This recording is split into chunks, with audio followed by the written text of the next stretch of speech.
సిగ్గో సిగ్గు విద్యార్థులకు బస్సు కల్పించలేకపోవడం అంటే వర్ధిల్లాలి విద్యార్థి సంఘాల ఐక్యత. పోరాడదాం పోరాడదాం విద్యార్థి బస్సు ఏర్పాటు చేసేంత వరకు. అంటే వల్గొంద నుంచి ఏదైతే విద్యార్థి బస్సు ఇంతకు ముందు గత సంవత్సరంలో విద్యార్థుల పోరాటం మేరకు దాదాపుగా ఒక బస్సు ఏర్పాటు చేయడం జరిగింది. అది కూడా పోయిన గత సంవత్సరం సమ్మర్ హాలిడేస్ తర్వాత నుంచి అది క్యాన్సిల్ చేయడం జరిగింది. దాదాపుగా 400 పాసులకు పైగానే ఉండే విద్యార్థులు అక్కడి నుంచి ప్రయాణం చేసి ఇక్కడ ఆధ్వర్యంలో విద్యాభ్యాసం చేయడం జరుగుతుంది. దాదాపుగా డిపో రూల్స్ ప్రకారంగా 60 పాసులు ఉంటే విద్యార్థి బస్సు కల్పించే అవకాశం ఉంది.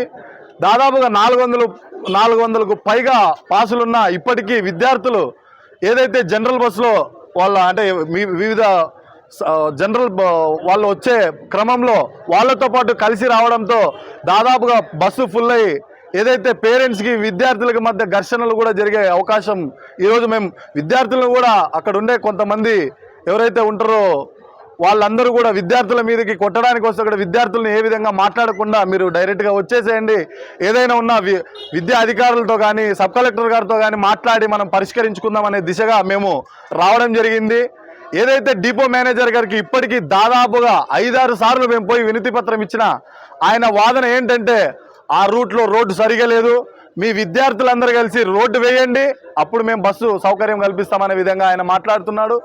అదేవిధంగా 6 గంటలకి ఏదో ఒక బస్సు వస్తుంది, 6-6:30కు ఆ మధ్యలో ఓ బస్సు వస్తుంది, ఆ బస్సుకు రావచ్చు కదా, మీరు ఏమైనా అమ్మాయిలు అంత నిదానంగా రెడీ కావడానికి అనే విధంగా ఆయన మాట్లాడడం జరుగుతుంది. ఏదైతే పల్లెటూరులో చిన్న చిన్న గ్రామాల్లో ఉండే ప్రజలు వాళ్ళు 6 గంటలకే లేచి పనులకు పోవడం కానీ ఇవన్నీ విధంగా జరిగే క్రమంలోన విద్యార్థులే అన్ని పనులు ఇంట్లో ఉండే పనులన్నీ చేసుకొని వాళ్ళ విద్యాభ్యాసం చేయడానికి అక్కడ నుంచి ఎన్నో కష్టాలు పడి రావడం జరుగుతుంది. వీళ్ళు చూసినట్టయితే చాలా దారుణంగా ఆయన డిపో మేనేజర్ గారు ఇప్పటికీ ఏదైనా మాట్లాడితే చాలు మేము ఆ ఊరికి విద్యార్థి బస్సు కల్పించాలంటే మీరు ఖచ్చితంగా ఆ ఊరికి రోడ్డు వేయండి అనే విధంగా మాట్లాడడం జరుగుతుంది. ఈ అధికారులు కూడా ఎలా ఉన్నారంటే నిమ్మకు నీరెత్తిన విధంగా ఏదైతే మేము విద్యార్థి సంఘాలు కానీ ఎవరైనా కానీ ఏదైనా సమస్య ఉందని వస్తే వీళ్ళకి ఏ పని లేదు, ఊరికినే తూతూ మంత్రంగా వచ్చి మాట్లాడుతున్నారనే విధంగా మాట్లాడడం ఇది భావ్యం కాదు. ఏదైనా సమస్య ఉంటేనే విద్యార్థుల పట్ల మాట్లాడే అవకాశంగా వస్తాం కానీ ఊరికే చిన్న చిన్న సమస్యల మీద మేము వచ్చి ఏదో ఫోకస్ కావడానికి విధంగా మేము రామని తెలియజేస్తున్నాము. ఏ అధికారులు అయితే ఉన్నారో వీళ్ళందరూ తెలుసుకోవాలి. చాలా దారుణంగా విద్యార్థులు అక్కడ బస్సు స్టెప్స్ మీద నిలబడి వాళ్ళు ఎవరైనా కింద పడి వాళ్ళకి జరగరాని అపాయం ఏదైనా జరిగితే ఖచ్చితంగా బహుజన డెమోక్రటిక్ స్టూడెంట్ ఫెడరేషన్గా ఏ విధమైన చర్యకైనా మేము సిద్ధంగా ఉన్నాం. ఎందుకంటే పిల్లల భవిష్యత్తు వాళ్ళ పేరెంట్స్ చాలా అన్యూన్యంగా పెంచుకుని ఉంటారు కాబట్టి ఏదైనా చిన్న ఆ పిల్లలకి చిన్న గీత పడ్డా మేము మాత్రం సహించేది లేదు. ఇది ప్రతి ఒక్క అధికారి దృష్టిలో పెట్టుకొని వెంటనే విద్యార్థి బస్సు కల్పించే విధంగా కృషి చేయాలని మేము కోరుకుంటున్నాము. దయచేసి ఈ అవకాశం ఇచ్చిన అధికారులందరికీ అలాగే మీడియా వాళ్ళకి కూడా నా నమస్కారాలు తెలియజేసుకుంటూ ముగించుకుంటున్నాను. డిపో మేనేజర్కి ఇప్పటి వరకు దాదాపు 5-6 సార్లు ఇవ్వడం జరిగింది. డిపో మేనేజర్ గారు ఒక్కటే మాట ఏమైనా అంటే వల్గొంద రోడ్డు చాలా దారుణంగా ఉంది, మా బస్సు పోవడం వల్ల ఒక్కసారి పోయేస్తే దాదాపుగా చాలా రిపేర్ కావడం జరుగుతుంది, మేము బస్సు కల్పించలేము, మీరు ఆ రోడ్డు మీరేస్తారో లేకపోతే అధికారులు వేస్తారో మాకైతే తెలియదు, మీరు ఆ రోడ్ బాగా చేస్తే తప్ప మేము బస్సు ఇవ్వలేమనే విధంగా ఆయన మాట్లాడడం జరుగుతుంది.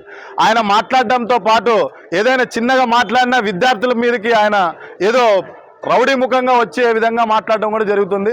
దయచేసి ఆయన కూడా మేము ఒకటే కోరుకుంటున్నాము, ఎవరైనా విద్యార్థులకి అనుకూలంగా ఉంటేనే బాగుంటుంది, లేకపోతే ఆయన కూడా సస్పెండ్ చేసే విధంగా అధికారులు కూడా కొంచెం కృషి చేయాలని మేము కోరుకుంటున్నాం. ఆయన నడవడికని కొంచెం అధికారులు కూడా అబ్జర్వ్ చేసి ఆయన మీద కూడా కొంచెం దృష్టి పెట్టాలని మేము కోరుకుంటున్నాం. ఎవరైనా పేరెంట్స్ ఫోన్ చేసినా కూడా ఎప్పుడు మీకు ఇదే పనేనా, ఇంకా వేరే పని లేదా, మీ పిల్లల్ని ఫస్ట్ బాగా చదవమని చెప్పండి అంటే అక్కడి నుంచి పిల్లలు రావడానికి బస్సు ఫుల్ అయితే ఏదో లిఫ్ట్ అడిగి ఆ విధంగా రావడానికి ఇక్కడికి రావడానికి దాదాపుగా 12 గంటలు అవుతుంది. అప్పటికి కాలేజీలోకి వెళ్తే కాలేజీలోకి కూడా అలో చేసుకుండా బయటికి పంపించడం జరుగుతుంది. ఒకవేళ 6 గంటలకే ఏదో విధంగా ఇబ్బంది పడి ఆదోనికి వచ్చి క్లాసులోకి పోతే క్యాంపస్లోకి ఈ టైంకే ఎందుకు వచ్చినారు, మీరు ఏం ఆశించి వచ్చినారనే విధంగా కాలేజీలో ఉండే స్టాఫ్ కూడా మాట్లాడడం జరుగుతుంది. దీనికి ఒక్కొక్క సమస్య అలాగే అంటుకుంటూ వస్తుంది తప్ప ఈ సమస్యకి పరిష్కారం దొరకడం లేదు. ఈ సమస్యకు పరిష్కారం దొరికేంత వరకు బహుజన డెమోక్రటిక్ స్టూడెంట్ ఫెడరేషన్గా మేము పోరాటం కొనసాగిస్తామని తెలియజేసుకుంటూ, నా పేరు రమేష్, బహుజన డెమోక్రటిక్ స్టూడెంట్ ఫెడరేషన్ రాష్ట్ర కన్వీనర్.